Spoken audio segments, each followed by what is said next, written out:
Atomic structure के इस third part में हम बात करेंगे रदरफोर्ड की जो कमी थी और उसके बाद में इलेक्ट्रोमैग्नेटिक रेडिएशंस के जो ड्यूअल नेचर होता है उसको हम देखेंगे।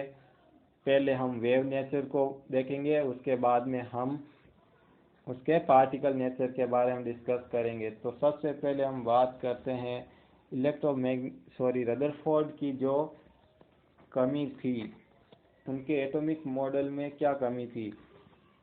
रदरफोर्ड ने बोला कि कोई एटम है, इस एटम के बीचों बीच में नाभिक होता है और इलेक्ट्रॉन जो होता है उसके चारों ओर गति करता है।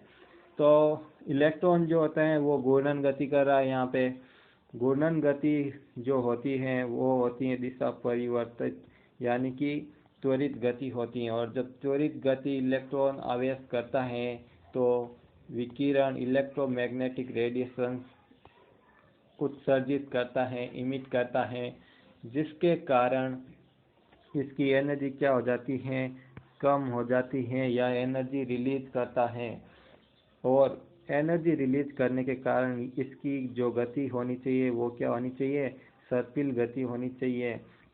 और एक वक्त ऐसा आता है जब ये नाभिक की तरफ मुड़ जाता है या नाभिक के अंदर गिर जाता है। इस प्रकार से इलेक्ट्रॉन का जो अस्तित्व था, इलेक्ट्रॉन का स्थायित्व था, स्टेबिलिटी के बारे में जब बात आई तो रदरफोर्ड उसको नहीं समझा सके कि ये सर्पिल गति क्यों नहीं करता है और एक ही जगह क्यों घूमता है। इसको बाद में बोर ने अपने मॉडल में इलेक्ट्रोमैग्नेटिक रेडिएशंस और एटॉमिक स्पेक्ट्रा की सहायता से समझाया था। तो बात करते हैं हम इलेक्ट्रोमैग्नेटिक रेडिएशंस के बारे में। बोर ने जो अपना एटॉमिक मॉडल दिया था वो पूर्णतया इलेक्ट्रोमैग्नेटिक रेडिएशंस और एटॉमिक स्पेक्ट्रा के ऊपर ही था। तो हम पहले बात करेंगे nature of electromagnetic radiations EMR की बारे में। तो यहाँ पे दो प्रकार के EMRs होते हैं, इनके 2 टाइप्स है। पहला है वेव नेचर एंड सेकंड जो है वो है पार्टिकल नेचर। ये 2 प्रकार के नेचर इलेक्ट्रोमैग्नेटिक रेडिएशन शो करते हैं। वेव नेचर जो होता है उसके बारे में हम पहले डिस्कस करते हैं। तो चलिए देखते हैं क्या होता है वेव नेचर। मैक्सवेल ने 1870 में इसको बताया था, इसके बारे में बताया था कि इलेक्ट्रोमैग्नेटिक रेडिएशन जो होती है वो वेव की तरह शो होती हैं या वेव का नेचर रखती हैं, जिसमें उन्होंने बताया कि जब कोई आवेश त्वरित गति करता है, मान लीजिए ये कोई आवेश है और ये कोई एक्सीलरेट गति करता है, एक्सीलरेट मोशन करेगा, तब ये क्या करेगा, EMW देगा, इलेक्ट्रोमैग्नेटिक वेव देगा। यानी कि इनकी उत्पत्ति कैसे होती है, किसी भी आवेशित कण की एक्सीलरेट मोशन द्वारा ये फॉर्म होते हैं, उसके कारण इनकी उत्पत्ति होती है। अब उन्होंने इनके कुछ प्रॉपर्टीज बताई थी। पहली प्रॉपर्टीज कि ये निर्वात में गति करते हैं। सबसे इम्पोर्टेंट कि इनको कोई भी मीडियम की आवश्यकता नहीं होती है मोशन के लिए, ये निर्वात में भी गति कर सकते हैं। सेकंड, ये स्पीड ऑफ लाइट से गति करते हैं, यानी कि 3 × 10⁸ मीटर पर सेकेंड की स्पीड से ये मोशन करते हैं, गति करते हैं। तीसरी बात कि ये जो वेव होती हैं ये आवेशित नहीं होती, इन पे किसी भी प्रकार का आवेश नहीं होता, अनावेशित होती हैं।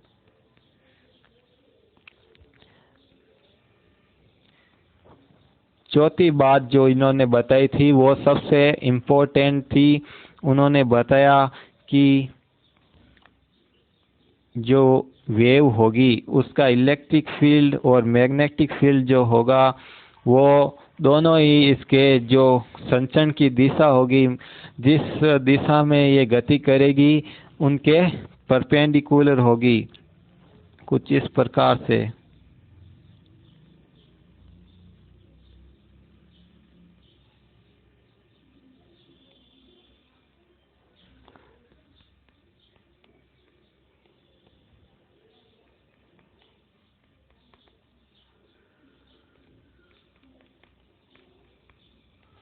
तो ये जो दिशा होगी एक्स एक्सिस की, इस दिशा में ये क्या करेगा, मोशन करेगा। और यहाँ पे होगा electric field, magnetic field Z axis पे। तो जो एक्स और जेड एक्सिस के पैरेलल क्या होगा, मैग्नेटिक फील्ड होगा।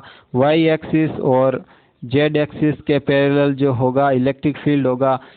कुछ इस प्रकार से हम फोटो में ही देख लेते हैं। यहाँ पे ये रहा।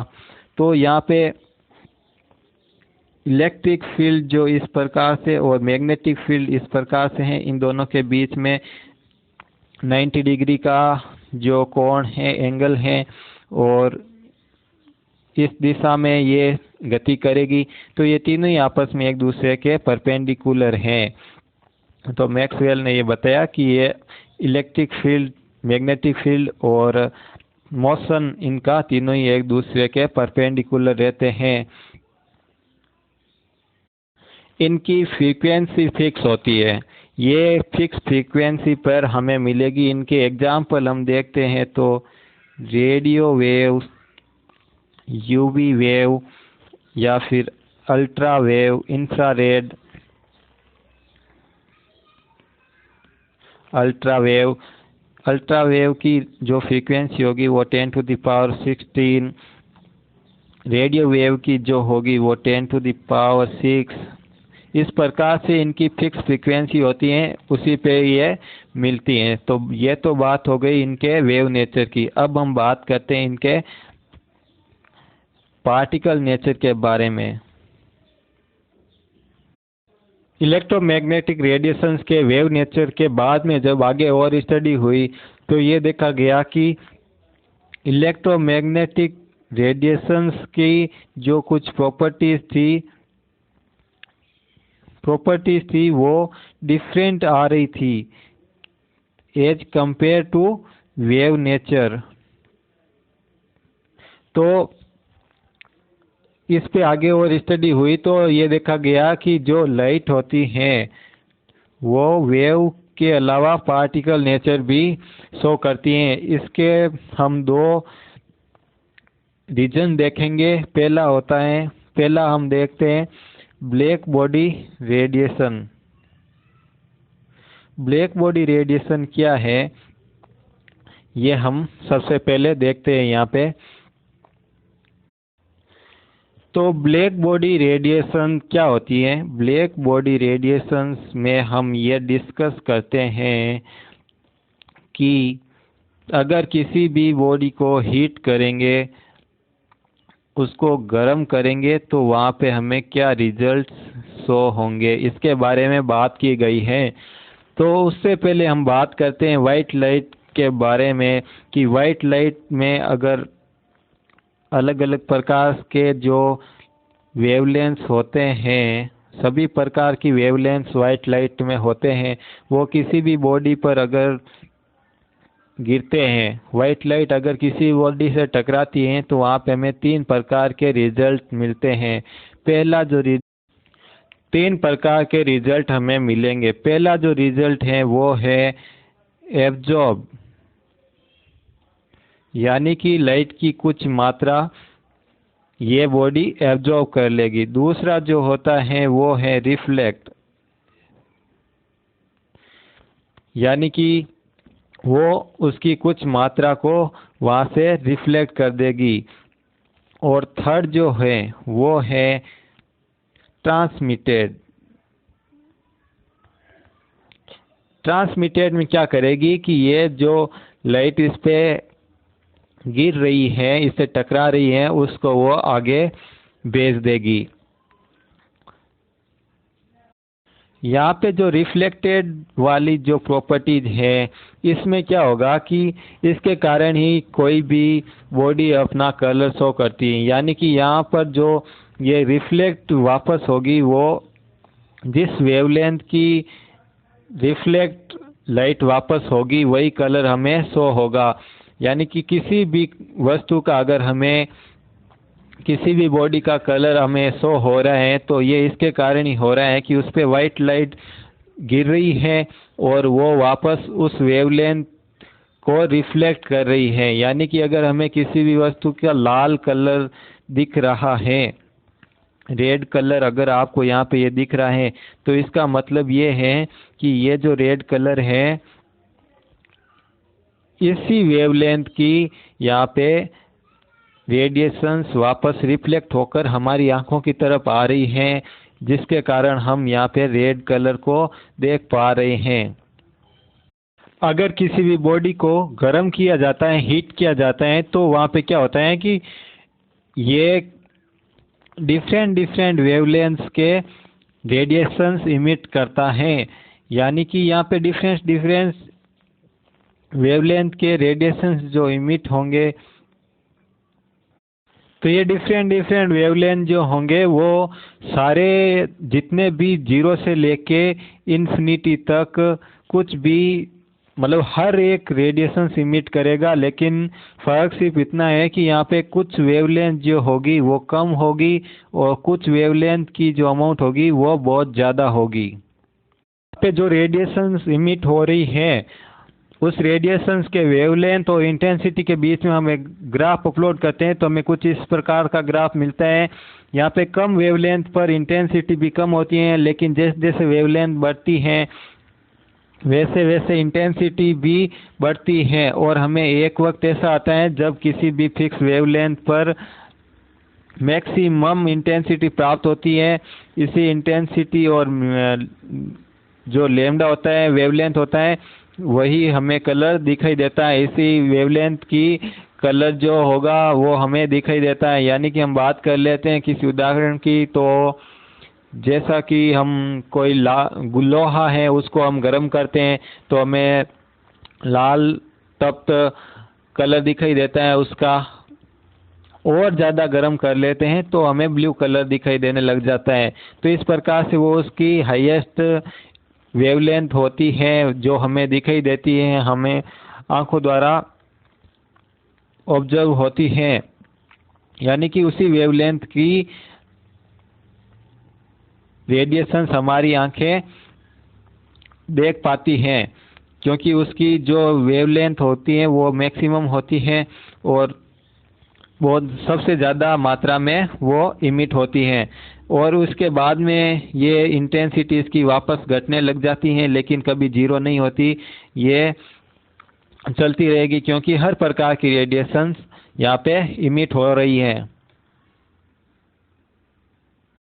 ये जो ग्राफ हैं ये नॉर्मल बॉडी के लिए हैं। यहाँ पे हम देख सकते हैं कि ये जो विजिबल लाइट्स हैं ये लैम्डा मैक्स में उस रेंज में आती हैं, तो इस प्रकार हम इनको देख पाते हैं। लैम्डा मैक्स वाली विजिबल लाइट हमें दिखाई देती हैं। अगर किसी भी कलर की कोई बॉडी होगी तो उसका कलर हमें दिख जाएगा।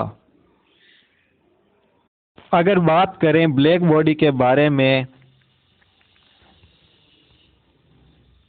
तो ब्लैक बॉडी एक ऐसी बॉडी होती है जिस पे हम किसी भी लाइट को इंटेंस कराते हैं। अगर किसी भी लाइट को उस पर गिराते हैं तो वो हर प्रकार की लाइट को एब्जॉर्व कर लेगा, चाहे उसमें कितने भी प्रकार के वेवलेंथ्स हो। हर प्रकार के वेवलेंथ की लाइट को वो एब्जॉर्व कर लेगा। वहाँ पे किसी भी प्रकार का ट्रांसमिटेड नहीं होगा, ना ही रिफ्लेक्ट होगा, यानी कि वो उस लाइट को 100% एब्जॉर्ब कर लेगा, ना वहाँ पे ट्रांसमिट होगा, ना वहाँ पे रिफ्लेक्शन होगा। अगर ब्लैक बॉडी को गर्म किया जाता है तो वो एक नॉर्मल बॉडी की तरह बिहेव करेगी और हर प्रकार के वेवलेंथ की रेडिएशंस को इमिट करेगी यहाँ पे। तो अगर हम इनके जो वेवलेंथ और इनकी जो इंटेंसिटी का जो ग्राफ हम अपलोड करते हैं वो हम देखते हैं।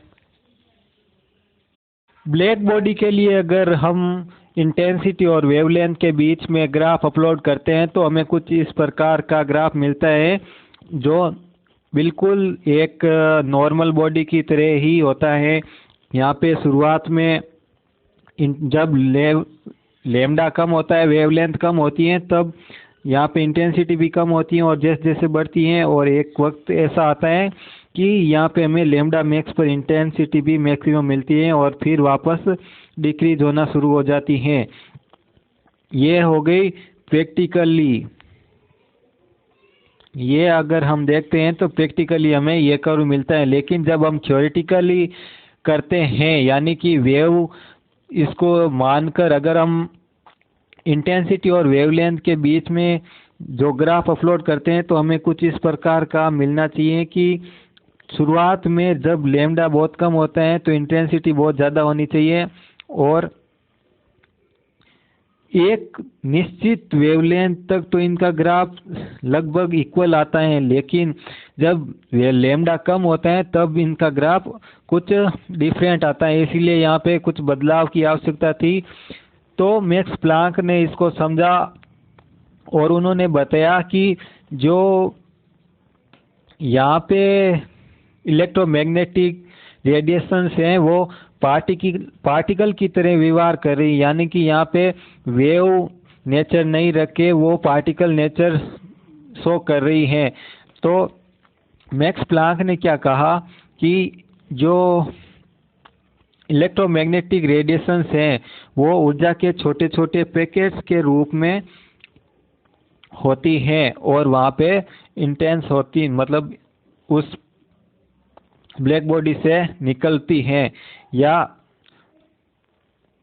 इन ऊर्जा के छोटे छोटे पैकेट्स को उन्होंने क्वांटा कहा।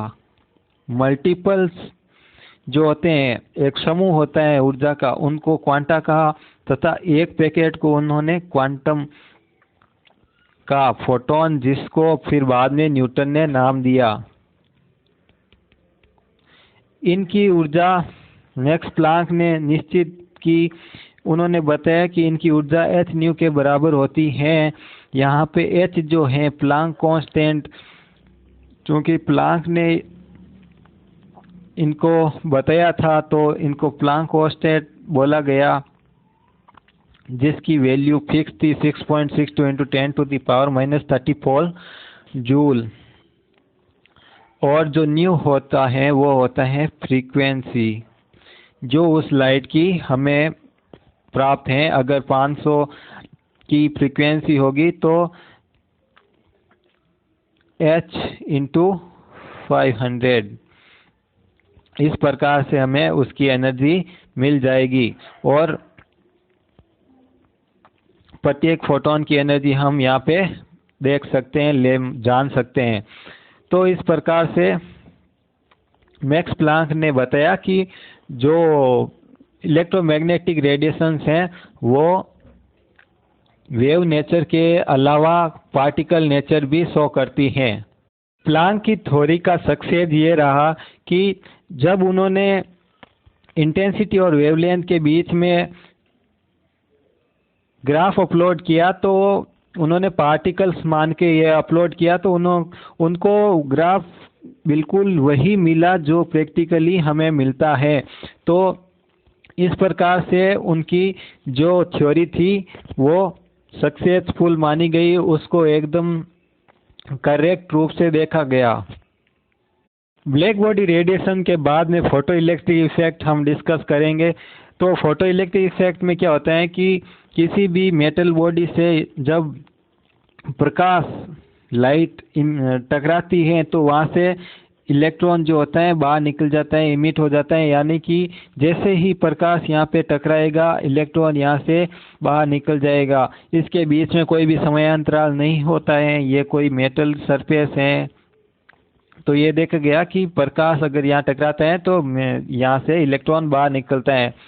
अब यहाँ पे आवश्यक शर्त क्या है कि जो प्रकाश यहाँ पे टकरा रहा है उसकी आवृत्ति जो होती है वो एक निश्चित आवृत्ति से ज़्यादा होनी चाहिए।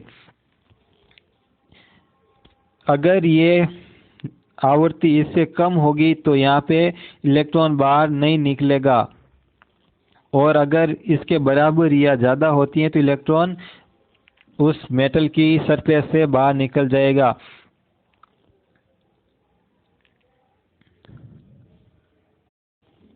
तो इस मिनिमम फ्रीक्वेंसी को हम यहाँ पे थ्रेशोल्ड फ्रीक्वेंसी बोलते हैं, दिल्ली आवृत्ति कहते हैं। अब यहाँ पे जो इलेक्ट्रॉन यहाँ से बाहर निकलते हैं वो प्रकाश की इंटेंसिटी के डायरेक्टली प्रोपोर्शनल होते हैं। नंबर ऑफ इलेक्ट्रॉन्स यहाँ पे जो होंगे डायरेक्टली इनवर्स प्रोपोर्शनल किसके होंगे? इंटेंसिटी ऑफ लाइट के। तो यहाँ पे आइंस्टीन ने प्लांक के विकिरण के क्वांटम सिद्धांत को प्रकाश विद्युत प्रभाव द्वारा समझाया था। ये फोटो इलेक्ट्रिक इफेक्ट हर्ट्ज ने 1887 में दिया था, इसके बारे में बताया था, यानी कि 1887 में हर्ट्ज ने ये प्रयोग किया था। तो यहाँ पे आइंस्टीन ने ये बोला कि फोटो इलेक्ट्रिक इफेक्ट में जो ऊर्जा का छोटा सा पैकेट इलेक्ट्रॉन से टकराता है उसकी कुछ ऊर्जा इलेक्ट्रॉन क्या करता है वहाँ से इमिट होने में काम में ले लेता है, और बाकी जो बची हुई एनर्जी होती है वो उसको गतिज ऊर्जा के रूप में काम में ले लेता है। यानी कि ये ऊर्जा का जो मात्रा है उस फोटोन में ये ऊर्जा होती है, उसमें से अगर हम वो मिनिमम एनर्जी निकाल देते हैं तो पीछे वो एनर्जी बचती है जो इलेक्ट्रॉन यहाँ पे गतिज ऊर्जा के रूप में काम में लेता है। तो ये समीकरण आइंस्टीन ने दी थी। इस प्रकार से इलेक्ट्रोमैग्नेटिक रेडिएशन जो होती हैं ड्यूअल नेचर रखती हैं।